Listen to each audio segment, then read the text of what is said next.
ngày 9 tháng 9, BITU đã cho ra mắt MV mới tiếp theo trong màn comeback cuối năm của mình có tên là Sashimi. Chỉ sau vài tuần công chiếu, MV Sashimi đã đem về hơn 3 triệu lượt xem và cùng với đó là không ít ý kiến chỉ trích. In this episode of BITU on the Spot, let's find out what is so controversial with this music video. 1. Is this music video a trash? On September 20th, the national television broadcaster of Vietnam, VTV, has spoken up about this MV, calling it trash by containing many objectionable images and meanings. Specifically, they stated that the message in the MV was too sensual that it might instill toxic thinkings and provoke inappropriate behaviors, especially among teenagers and children. Yet, there are people who stated that calling the MV trash is a bit too much, since there's a very thin line between something being artistic and something being sensual.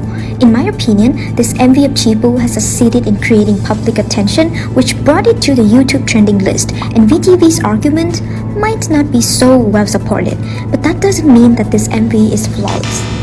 2. If calling it trash was a bit too much, what should we actually care about when we watch this music video?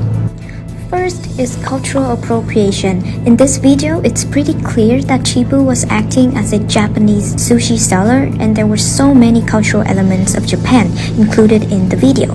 She dressed up in kimono, did the shimadamage traditional Japanese hairstyle, stayed in a minka house traditional Japanese building, and even sang a few lines in Japanese. This situation, according to goodhousekeeping.com, is called cultural appropriation, meaning when a person from one culture adopts the fashion, iconography, trends, or styles from a culture that's not their own. Is it harmful in the case of BITU? It depends on how you see her adoption in this MV makes you change or have different impression towards the Japanese culture. Second is the objectification of women. According to Hứa Kim Tuyền, music producer and composer of this video, the lyrics simply tell a story of a Japanese restaurant owner who is inviting her customer to come in and have a meal. However, the MV did give out many hints that imply the restaurant owner herself, or BITU, is indeed the meal in this case.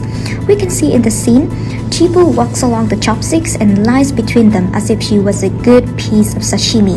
And the lyrics goes,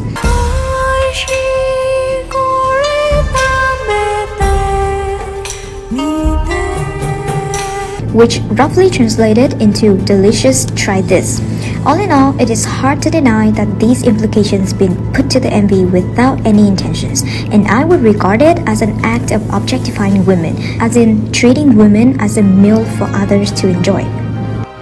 Và đó là những tin tức về sản phẩm âm nhạc mới nhất của BITU. Bạn cảm thấy thế nào về sự quay trở lại này? Hãy comment ngay phía dưới để cho BITU cùng biết nhé. Còn bây giờ thì xin chào và hẹn gặp lại trong những bản tin tiếp theo của BITU on the Spot. BITU, talk the way you like.